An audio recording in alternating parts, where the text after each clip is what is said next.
പാലക്കാട് മണ്ണാർക്കാട് പാലക്കയത്ത് പുലി വനം വകുപ്പ് സ്ഥാപിച്ച കൂട്ടിൽ കുടുങ്ങി. പാലക്കയം വാക്കോട് പ്രദേശത്തുള്ള റബ്ബർ തോട്ടത്തിൽ സ്ഥാപിച്ച കൂട്ടിലാണ് പുലി കുടുങ്ങിയത്. വനം വകുപ്പ് ഉദ്യോഗസ്ഥർ സ്ഥലത്തെത്തി.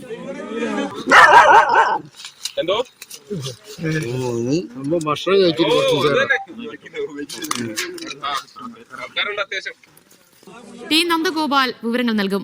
നന്ദു, പുലി കൂട്ടിലായ സന്തോഷത്തിലും സമാധാനത്തിലുമാണോ നാട്ടുകാർ? നാട്ടുകാർക്ക് വലിയ ആശ്വാസമുണ്ടാകുന്ന വാർത്ത കൂടിയാണ് ഇത്. ഈ പാലക്കയം വാക്കോട് ഭാഗത്ത് കഴിഞ്ഞ മാസം പുലിയെ കണ്ടതായി സ്ഥിരീകരിച്ചിട്ടുണ്ടായിരുന്നു. വനംവകുപ്പ് തന്നെ സ്ഥിരീകരിച്ചതാണ്. അതിന്റെ അടിസ്ഥാനത്തിൽ പുലിയെ പിടികൂടുന്നതിന് കൂട് സ്ഥാപിക്കുകയും ചെയ്തിട്ടുണ്ടായിരുന്നു. പക്ഷെ എത്ര ദിവസമായും പുലിയെ പിടികൂടാൻ സാധിക്കാത്തത് വലിയ ആശങ്കയാണ് നാട്ടുകാർക്കിടയിൽ ഉണ്ടാക്കിയത്. അതിനിടെയാണ് ഇന്ന് രാത്രി 9:40 കൂട്ടിൽ പുലി കുടുങ്ങിയിട്ടുള്ളത്.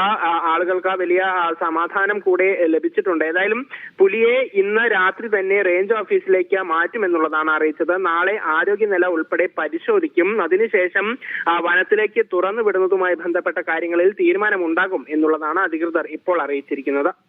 ശരി, ടി നന്ദഗോപാലാണ് വിശദാംശങ്ങൾ നൽകിയത്.